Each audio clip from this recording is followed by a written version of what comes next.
Okay, so why don't we get started? Well, good evening, everybody. Congratulations to you all on remembering that we switched the day of the week this time. Glad to see you all here.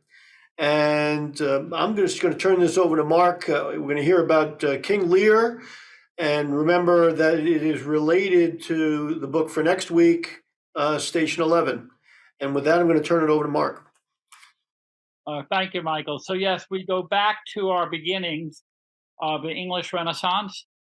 King Lear is nearly 100 years older, closer to us in time than Utopia, but it's still confronting the problem that I mentioned in my inaugural lecture, which I hope you remember, that one of the reasons there was so much attention in Moore's day and Shakespeare's day is that the great chain of being, the Holy Roman Empire, the Catholic Church overthrown in England by the Anglican Church, which was a nationalistic church, the Church of England.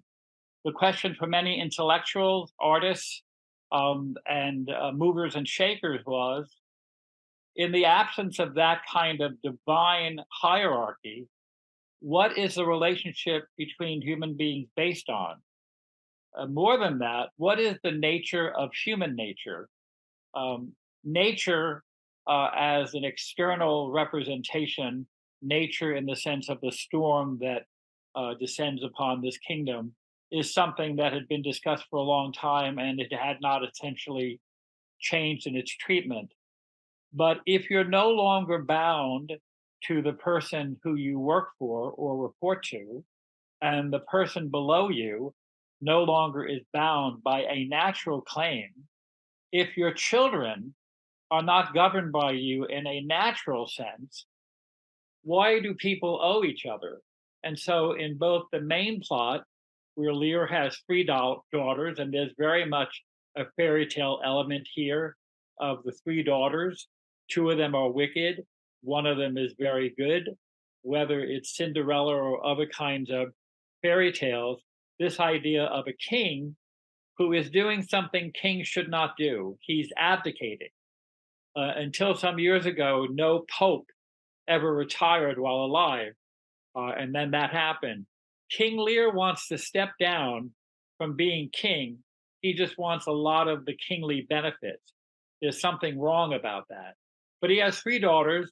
One of them is very good. Her name, Cordelia, means little heart. Uh, he's her favorite. She's his favorite. She knows it. He knows it.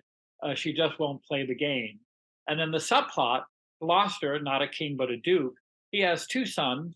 One of them is a good son. He's the one with the G in his name, if you want a mnemonic. Edgar is the good son, born out of a legal wedded bed. And Edmund, the M son, the monstrous son with the M, he's a bastard. And he says early on in the play that nature will be his goddess.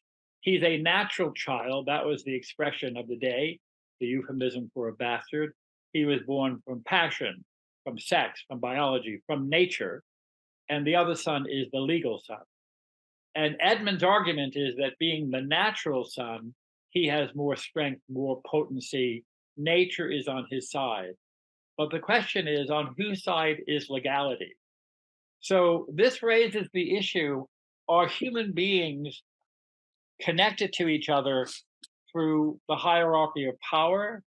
Do children respect their parents because they want to win the legacy?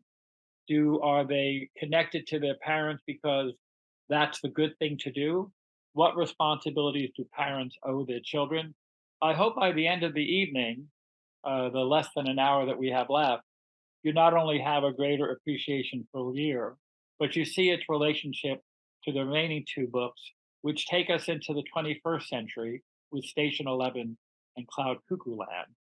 And if you haven't read Station 11 yet or seen the miniseries, King Lear figures in that this roving troupe of post apocalyptic survivors performed Shakespeare.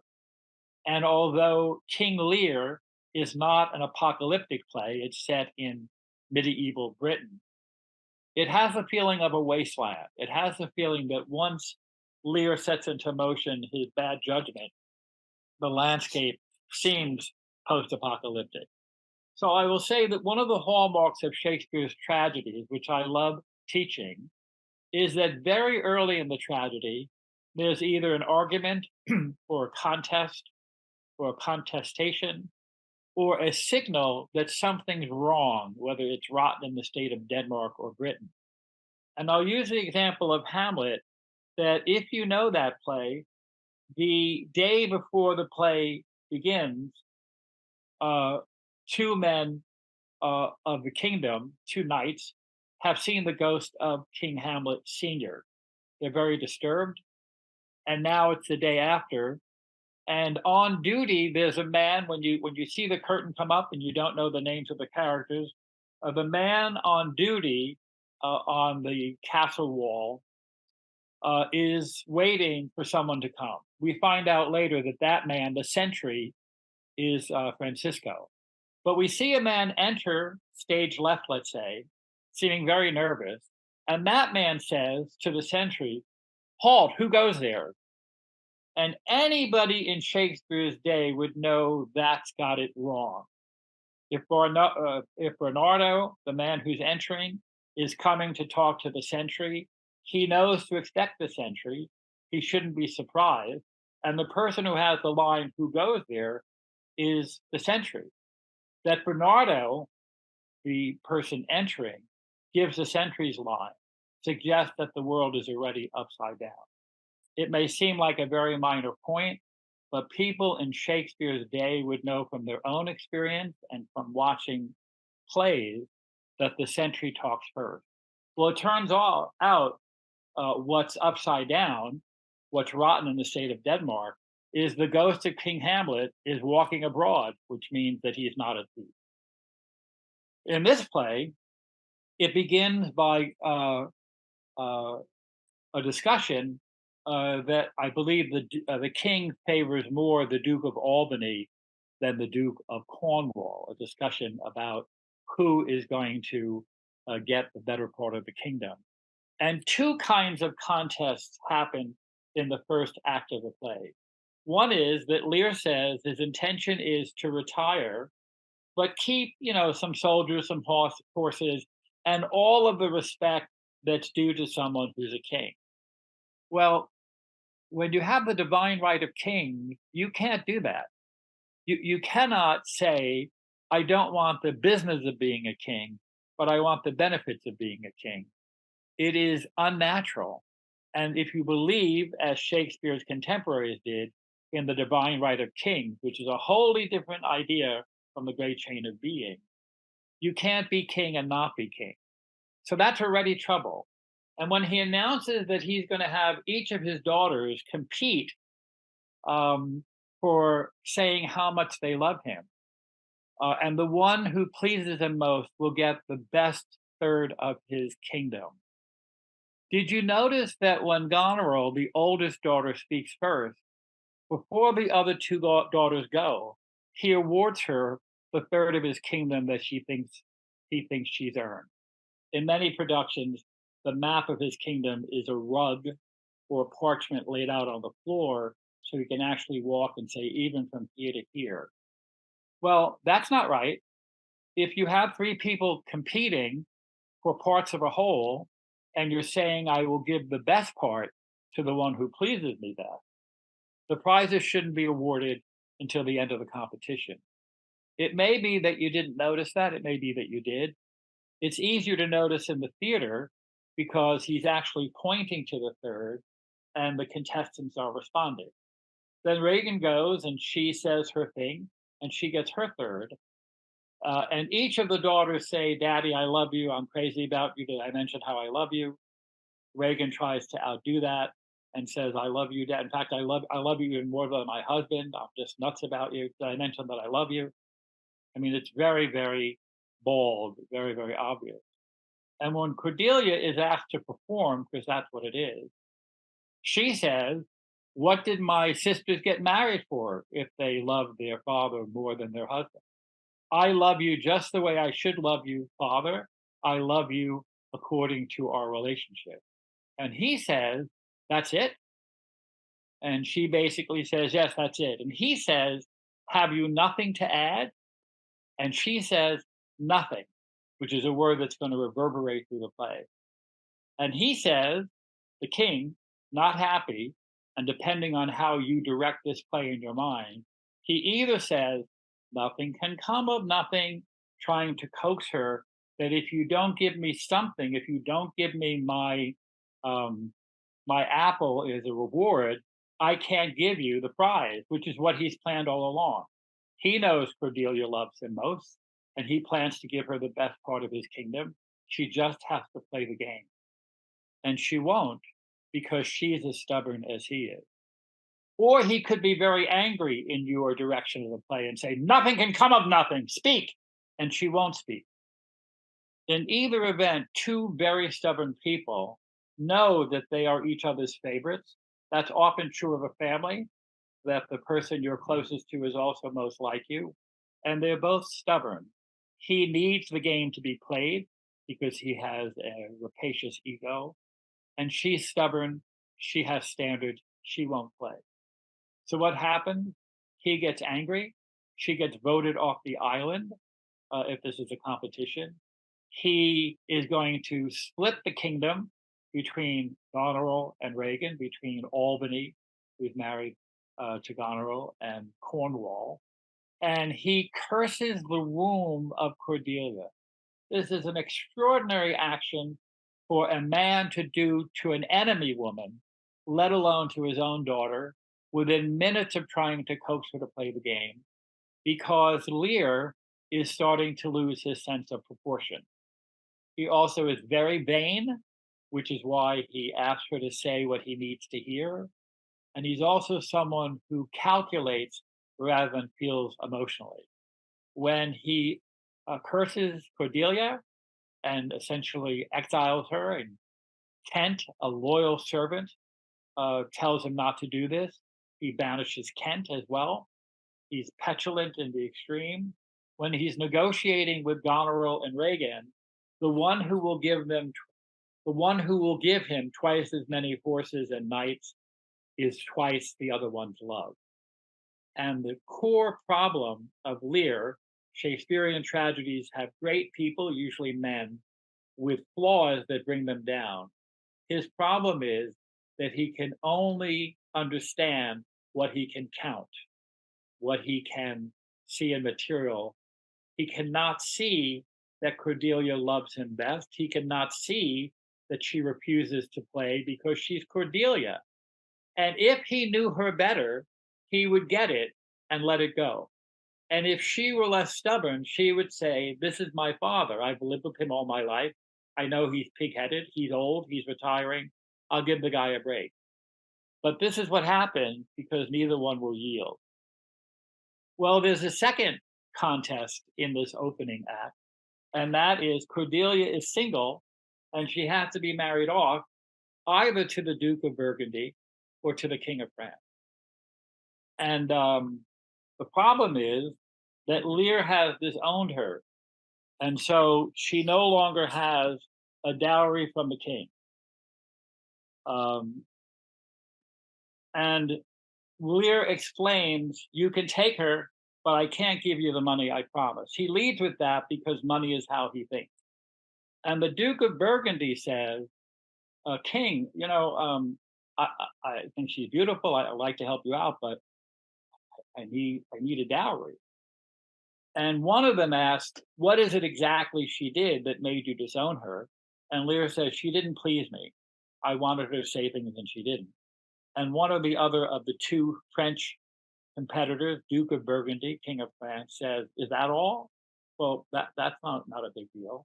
And Burgundy, the Duke, says, just give me some money to take her off your hands and I'll do it. That is, he is a materialist like Lear. He's not going to get the money, he leaves. And the King of France, who on the Elizabethan stage is never a sympathetic character. Henry V has a war between Henry V of Britain and the King of France. The King of France says, is that all that she didn't please you? Yes. And the King of France says, I'll take her. And he speaks one of the best lines in all of Shakespeare. I'm not being hyperbolic. If anybody works for Hallmark, write this down. The King of France says she is herself a dowry. Oh my Lord, I got goosebumps once again. She is herself a dowry. This enemy, often in history of England, acts more kingly than King Lear in his retirement about his own daughter.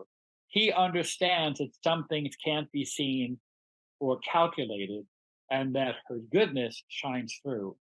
So the play opens up with Lear doing an unnatural thing, stepping down from his kingship and then dividing his kingdom originally in three and now in half.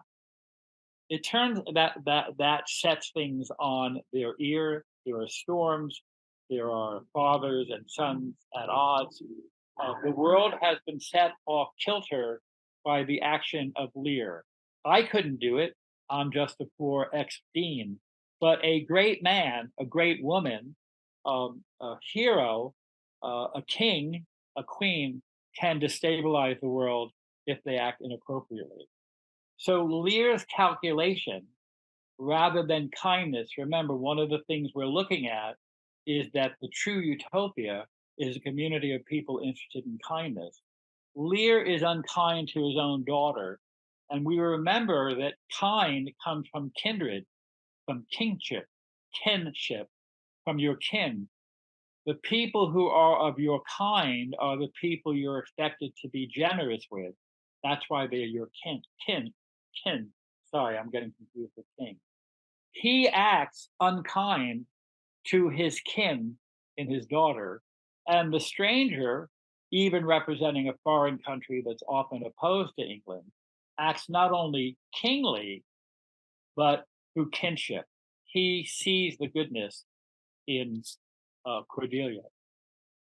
Kent understands that Lear is betraying himself, and so he disguises himself in order to come back to watch out for the king. He is a good counselor. And when Edgar learns that his monstrous brother Edmund has duped Gloucester by writing a note that makes it seem that the good son, the non bastard son, is looking to overthrow the father,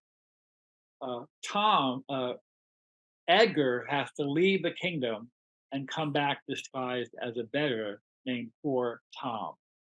Poor Tom, because Tom is a common name.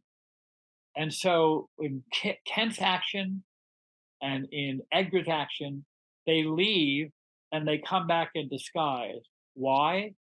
Because in order to be who they are, loyal subjects of the king, a loyal advisor in Kent, a loyal son in Edgar, in order to be who they are, they have to appear as they're not.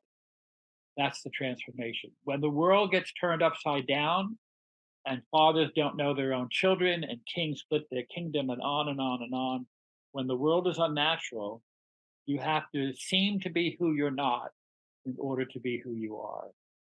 I hope that resonates with you because that's a remarkable thing that's all set into motion in the first part of this play.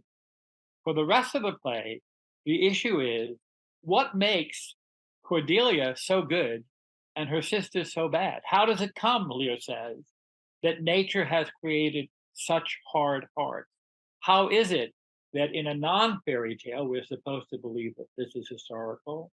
How is it that three daughters could be so different? How is it that the same father can have a son who is truly wicked and a son who is so solicitous of his father that he risks his life to come back? And so, one of the reasons I'm talking about the play tonight is that it looks at, in the Renaissance, the nature of nature at a time in human history, the nature of human nature, the nature of the nature that makes people who they are, not just the wind and the rain. And it's wondering what is it that animates people?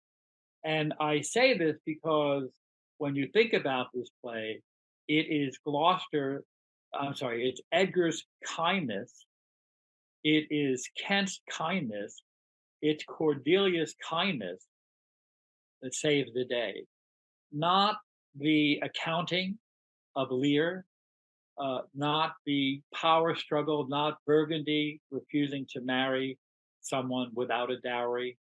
The heart of this play is that King Lear has to learn how to feel instead of how to think or count. And slowly through the play, he realizes what he's done wrong and he starts to lose his mind. The tempest is assailing him, his own guilt is assailing him. Some part of him realizes he's done Cordelia wrong. And over the course of the play, he loses his mind. In fact, if you read the play recently or know it well, you know that at the end, Cordelia, who comes back from France to take back her part of the kingdom, to avenge her father, because she's heard what's happening, especially by Cornwall, who's the wicked son in law. Albany turns out to be pretty good. And she's killed uh, by Cornwall and Edgar's partnership. And Lear, in his frailty, kills the person who is killing Cordelia and carries her onto the stage. Before he does that, he has a reconciliation scene with him where he's frail and taken to the tent that the invading French forces with Cordelia to get her kingdom back have mounted an invasion on Britain. And he sees her and says, I remember you. Your sisters have treated me badly, but they had no reason to, no cause. You, I know, have cause. He understands that this is the daughter that he was unfair to. And she says, no cause, no cause. Very, very solicitous. Now, that both means no reason.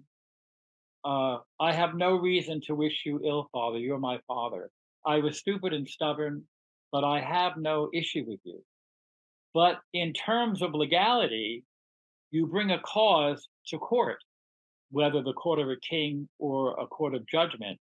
I have a cause I've taken to the Senate, God help us. When she says no cause, she both means no reason on a family level. I'm not upset with you. I have no reason to wish you harm. But she also means I am your daughter. We do not interact on the basis of legality. I have no suit against you. No cause, no cause. She essentially forgives him. She acts humanely, excuse me, as a daughter. Kent acts as an advisor even as he disguises himself as someone else. Edgar acts as a loving son even as he disguises himself. And when in one of the worst scenes in Shakespeare, Cornwall is questioning Gloucester to ask him, where is the king's party? You must know. And Gloucester defies him. Cornwall takes the heel of his boot on his leg and crushes out the eye of Gloucester because Gloucester is about to say, if ever I see vengeance, and he's going to continue, I'll see you all in hell or hanged. Before he can finish that, Cornwall blinds or half blinds Gloucester. It's a horrific scene. Samuel Johnson thought it was too horrific to be enacted on the stage. I've seen many productions of King Lear. The most inventive one I've ever seen is that Gloucester is bound with his arms behind him in a wooden chair with a high back. Cornwall picks up his leg higher than his waist. He might have been a roquette in a former life. And he puts his foot into Gloucester's face and pushes him down. And the chair goes back, presumably on a hinge, behind a table with a tablecloth, so we can't see Gloucester on the floor. Cornwall makes a motion as if he's grinding his heel into something, and Gloucester, unseen, yells out in a cry of pain while stagehands are putting paint on his face to show a bloody eye. And then they pull him up again by the ropes, and the chair comes right up, and there it is. The eye closest to the audience has been gouged out. It's horrific. It's horrific. And Cornwall's wicked wife, who is Reagan, says, one side will mock the other. This is about a friend of the family and a Duke of Britain that she's known all her adult life, an ally of her father. She says one side will mock the other, and Cornwall is about to finish the job by gouging out the other eye. And before he does that, a remarkable thing happens in King Lear. A role called servant number one, and I say to you again, if you can't get the line in your amateur Shakespeare production in the future of She Is Herself a Dowry, ask if you can be servant number one in the first act. No, it's not the first act, in a later act of King Lear. So trivial a character, he doesn't even have a name. But this is what he does. He is a servant to Cornwall, the man blinding Gloucester. And he says to Cornwall, "Hold your hand, my lord. I have served you ever since I was a child, but never have I done you better service than now to bid you hold." I'm going to say that again because it's a great line. It's a great idea. Hold, my lord. I have served you ever since I was a child, but never have I served you better than now to bid you hold. He draws a sword on Cornwall from behind. And the key to that is when the world is so upside down and good people have to pretend to be other people in order to be who they are, a loyal servant serves his master best by disobeying him because what the master is doing is unkind. I just don't mean not nice. It goes against human nature. It's horrific. It's the opposite of kindness or utopia. It's a hellish thing to do.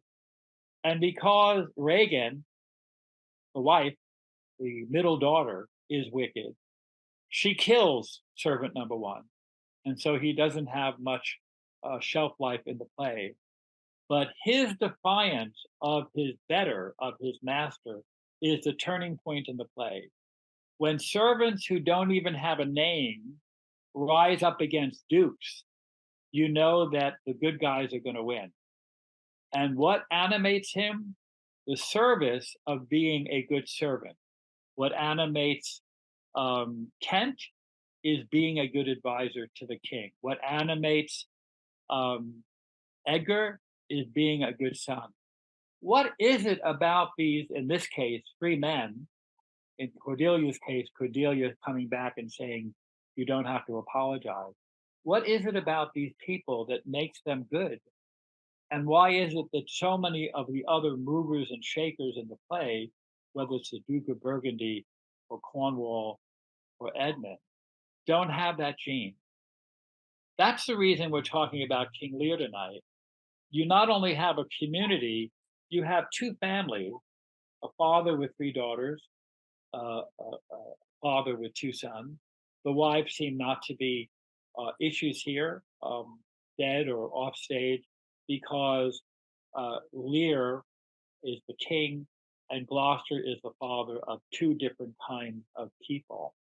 And the play sets forth the question, how do you correct these things in a world that's gone haywire?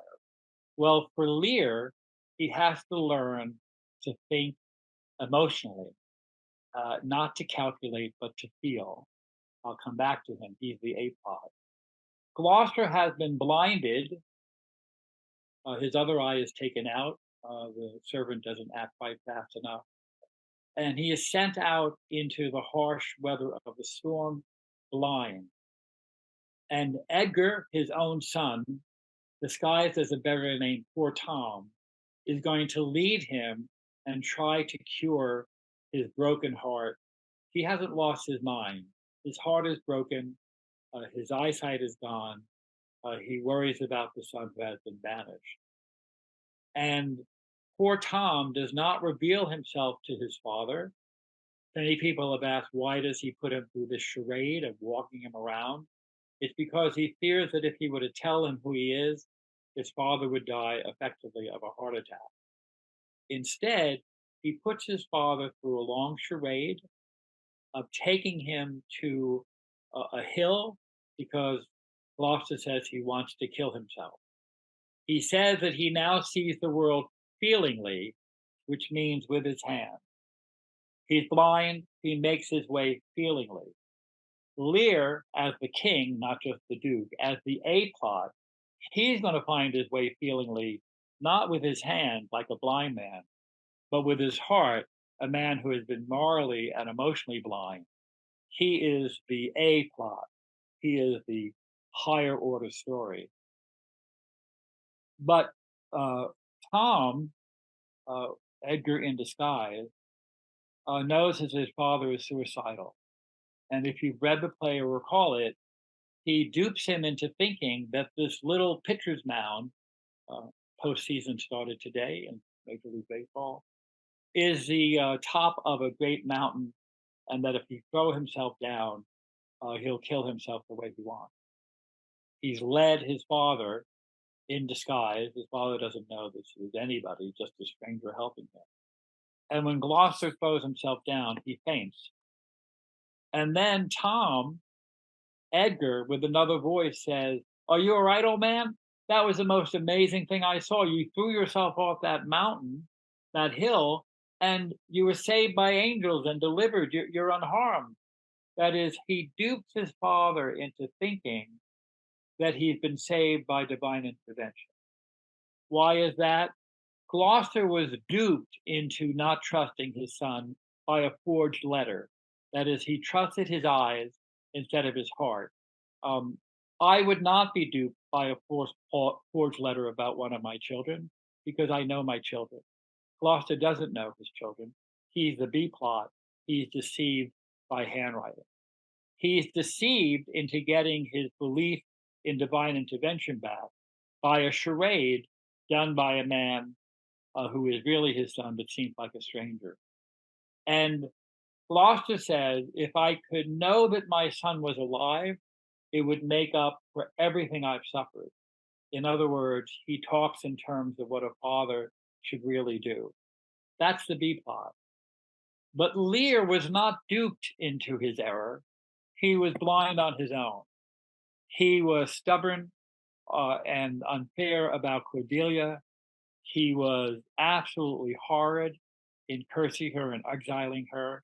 He didn't understand what he had in his own advisor, Kent. He is morally wrong. He is morally blind. He cannot be cured by a ruse, by showmanship. I mean, essentially, Edgar puts on a play in which his father doesn't know he has a role. Lear has to have his heart revitalized, even at the expense of his mind. So when Gloucester says, if I could see my son and know he was alive, it would make up for all my suffering. And later on, Edgar tells his blind father, I'm here. I love you. Everything's fine. And he dies a happy man, having seen, physically held the son that he thought was gone. Gloucester's plot requires feeling with your hands, knowing that his son is physically there. Lear is slowly losing his mind, but he's gaining his heart. So when he says to the daughter who offered him twice as much as the other daughter and goes back to her, she says, what do you need any of this stuff for? We'll take care of you. We have knights, we have furniture, we have clothing. And he says to her, one of the great lines of the play loaded with great lines, oh, reason not the need. Human beings depend on the kindness of family and strangers. And the opposite of kindness is reasoning. When you ask someone you love, someone you're connected to for something, you don't want to get an accounting of why you need it. You don't want to have a cause made about why you would like to have 25 nights. When she says, you don't need these things, we have plenty, he says it's not about need. Reason, not the need, which is a lesson to himself he's about to learn. People do not interact on the basis of reasoning and need, but utopias are built on just those principles. Utopias are uniformly reasonable and they don't make a lot of space for kindness. And they talk about need rather than want. If you're going to design a perfect society, you have to throw in something extra. He says to her, if you only needed to be warm, you don't need to wear that fancy dress and robe. Nobody wants just enough. People want what Oliver Twist wants. They want more. They want more. And one of the reasons I'm spending so much time on this magnificent play, and if you haven't read it or reread it lately, I recommend it to you, and you can read it out loud if you really want to appreciate it. People want more. Oliver wants more. And so many designs of the future, a perfect world, think about what people will need and not what they want. They think in terms of reason and not feeling. So Cordelia is dead. Lear killed the person who was hanging her and carries her onto the stage with one arm under her knees, one arm under her shoulders.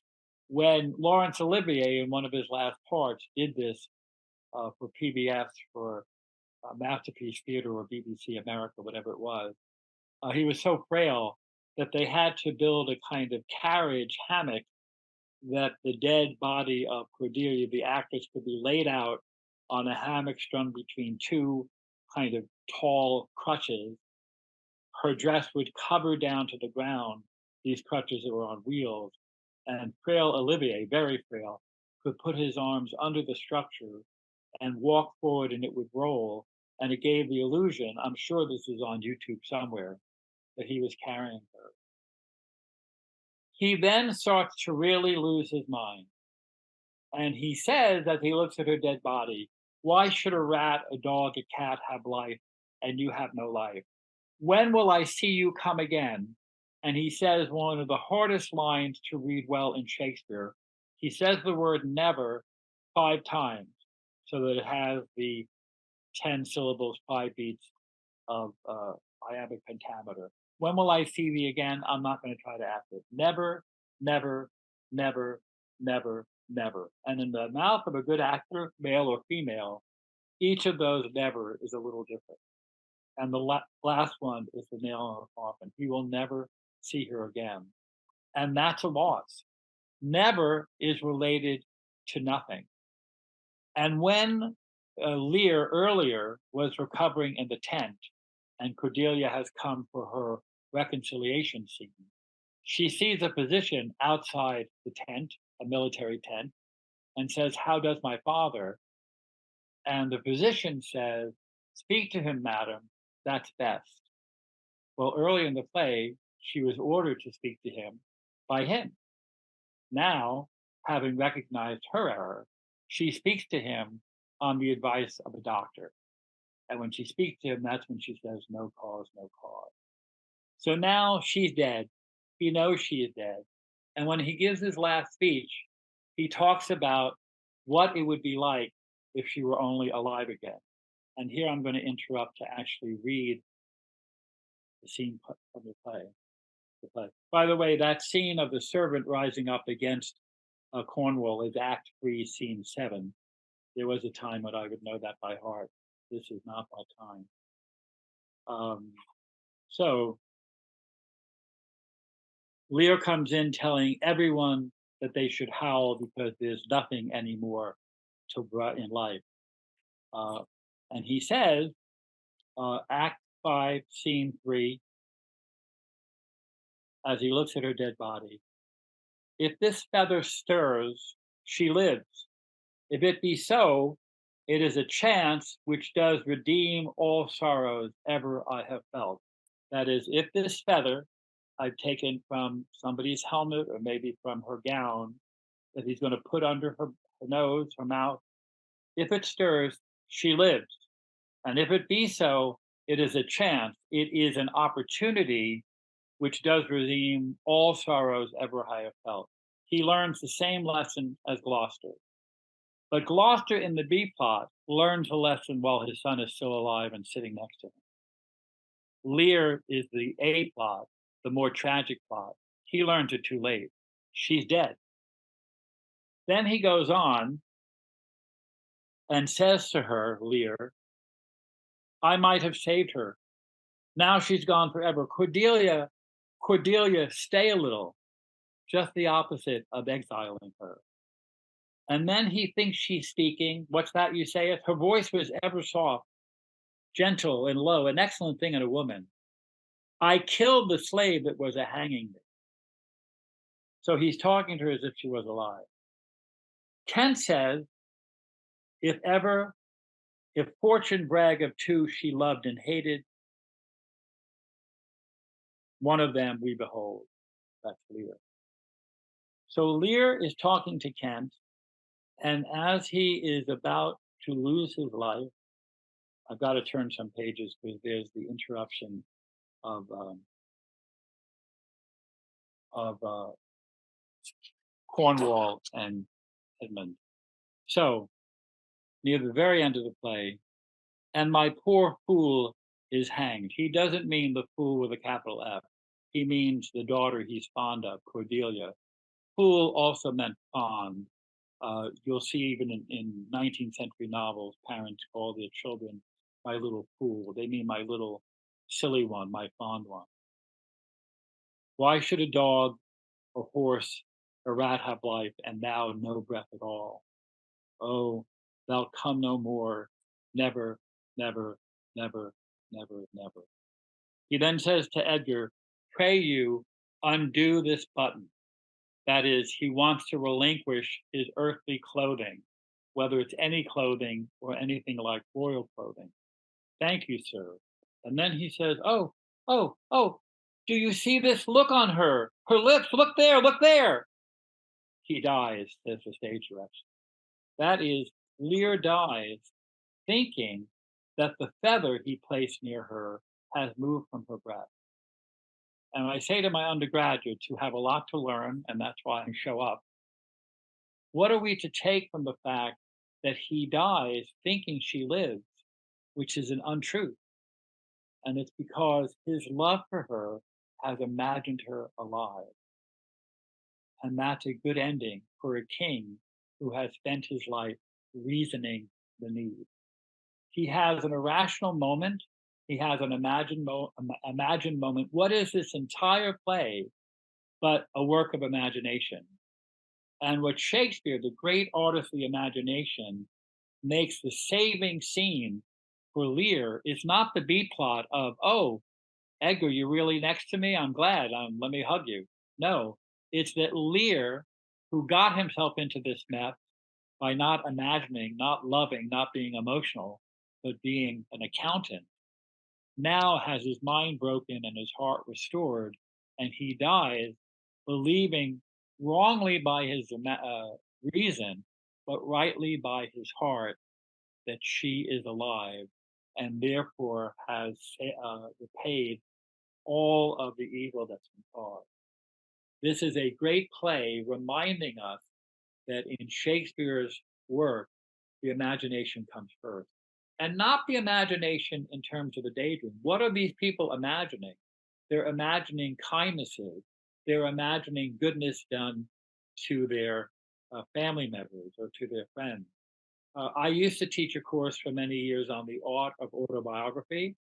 And in the course, every student had to write a chapter of their memoir. I graded it in terms of their writing, but they were given the option to read it aloud or not. Most students eventually read it aloud the last week of class, some did not. I didn't want them to feel that they had to share something they didn't want to share. But in it, I asked them the very first day to close their eyes and to remember as carefully as they can of an important scene from their early life, ideally before they were teenagers. Remember, they're not much more than teenagers when I talk to them. And I asked them to make sure they actually see the scene, not just, oh, that's my bedroom, but as many details as possible.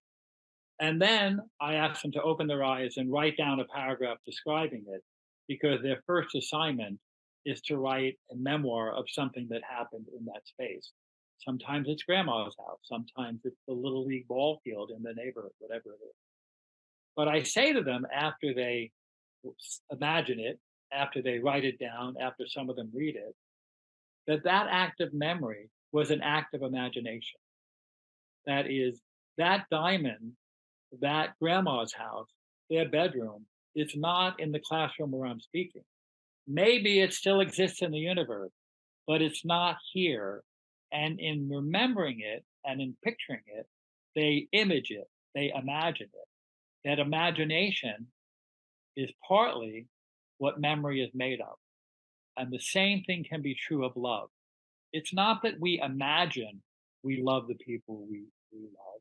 It's that in loving them, we use the same kind of emotional register that imagination is. That's why literature can affect us sometimes more emotionally than life, because life is not imagined, life is not artistic, life does not have a shape and a form, and literature does.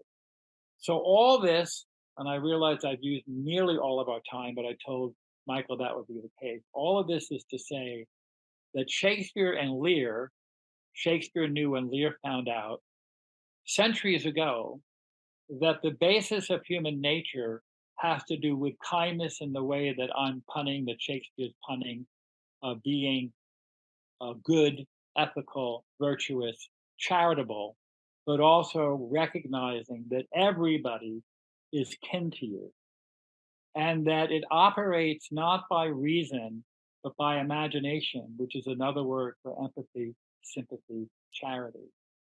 And one of the things that I've been trying to suggest from Thomas More onward is that the utopian constructors leave out the imagination, the kinship, the kindness, same word, and how much imagination depends, not as a way of imagining technology, imagining what is that people will need, but what is it that people will want that they may themselves not be aware of. And so I hope you see that this was not a trivial detour, and that you'll see that King Lear is one of the plays that the itinerant group performed in Station 11. Thanks. And now there's a few minutes left. I told Michael that if he or someone wants to make a summing up comment, I'm happy to entertain it. Okay, folks, you know the drill. Use the Q&A box, and I'll relay it to Mark. While you're doing that, I'll just mention two things that occurred to me as you in your last 10 to 15 minutes of commentary, Mark. That one of the interesting things about so many utopias are based in a utilitarianism, sort of as its philosophical basis, which always ends up being a highly rationalistic accounting method's way of creating a perfectly running clock.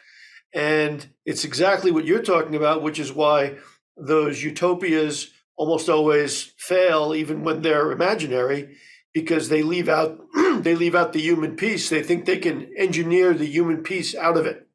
Right. The E in STEM courses is engineering. And of course, I'm grateful for all the many engineers who've made my life so good, including that I can talk to you from long distance. And now that I'm retired, I realize how much my life is pushing buttons and using devices that make my life easier. I have less contact with human beings, not just right now, but I no longer share space with office colleagues. I don't see students anymore. And one of the things about engineering is that you engineer technology and that it's not possible to engineer kindness. There is a recent novel, not very well received, by Ian McEwan called Machines Like Me. I think it's about 4 years old. I lectured on it recently in another library. And one of the things about that is it turns out that Alan Turing was not hounded about his sexuality to the point of his committing suicide, but has lived through to the 1980s when this counterfactual novel, Machines Like Me, is taking place. And it turns out that, son of a gun, they created humanoids that compete with human beings in every way. They have consciousness, they have feeling. You can buy one of these things for £10,000. You can program it. It has a system that makes you feel heat under their skin. You can have conversations with them.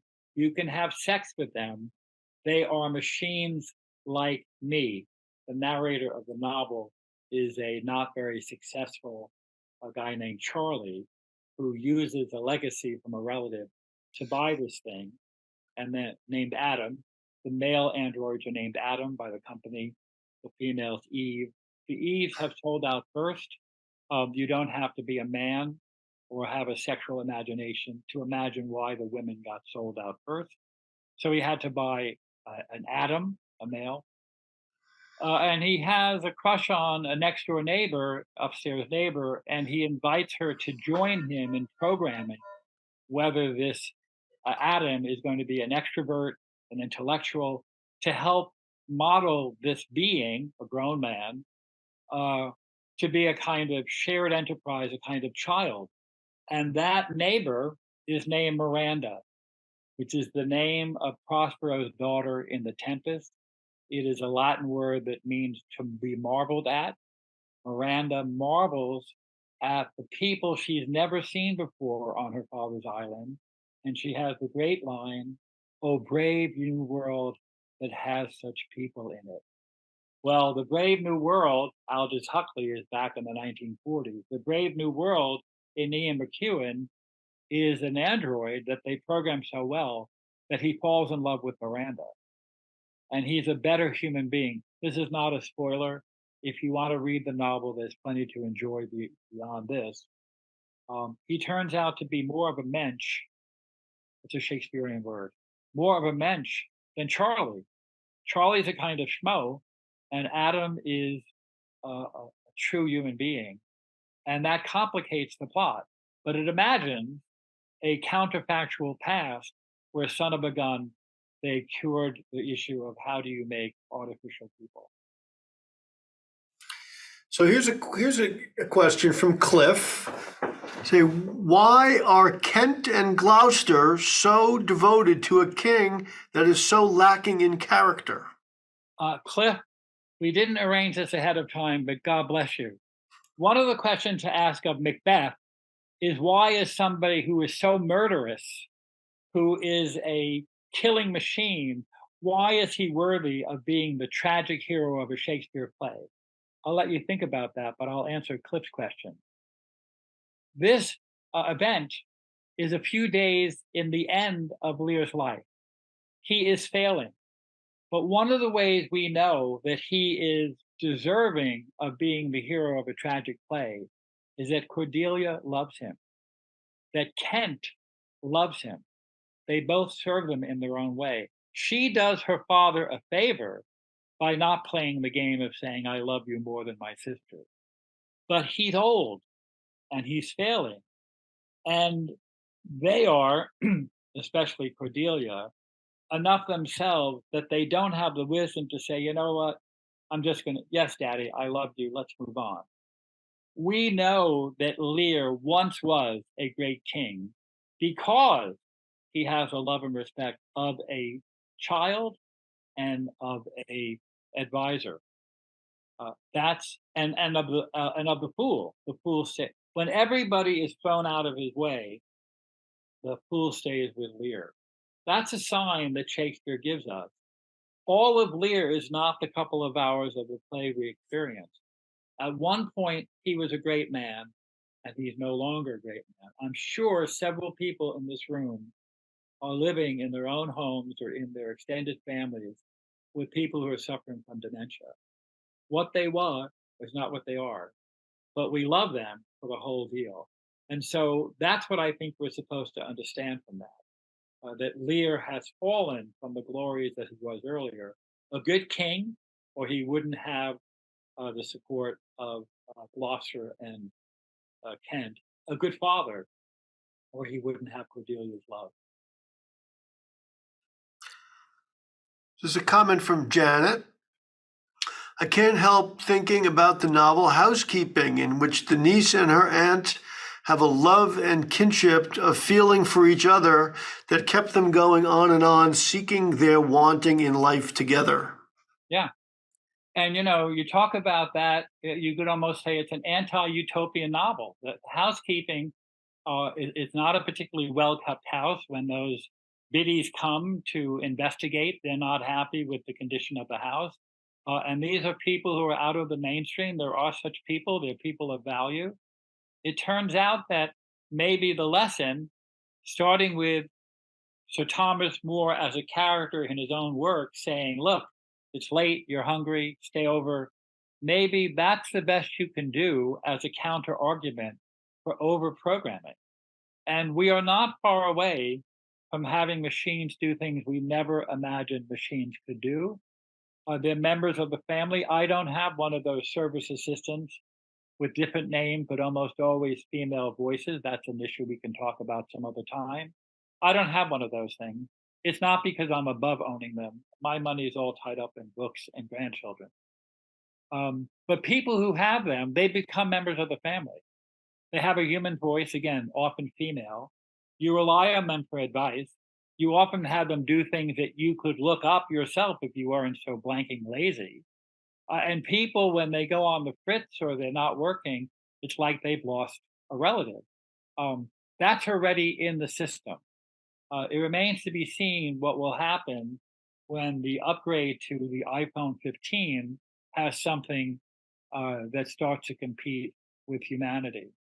So I think as we turn to our last two sessions and we move into the 21st century, one very much a post-apocalyptic dystopia, and Cloud Cuckoo Land, the actual Cloud Cuckoo Land, is a utopia. It's actually, in the context of that novel, a perfect place. The world that we move in, because it has several different platforms, is not so wonderful. But Aristophanes' Cloud Cuckoo Land is a perfect place. It turns out there's a problem with it.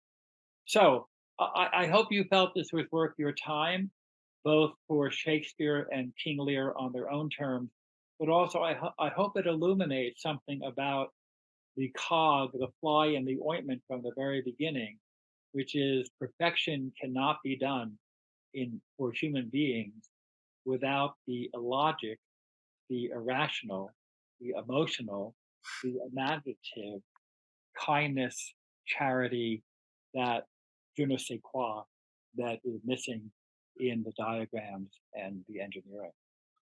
Thank you, Michael. Thanks, Mark. I think that was a great way to sum it up. And I hope you all enjoyed all this very much, everybody, tonight. And we'll see you again. Remember, next Tuesday again.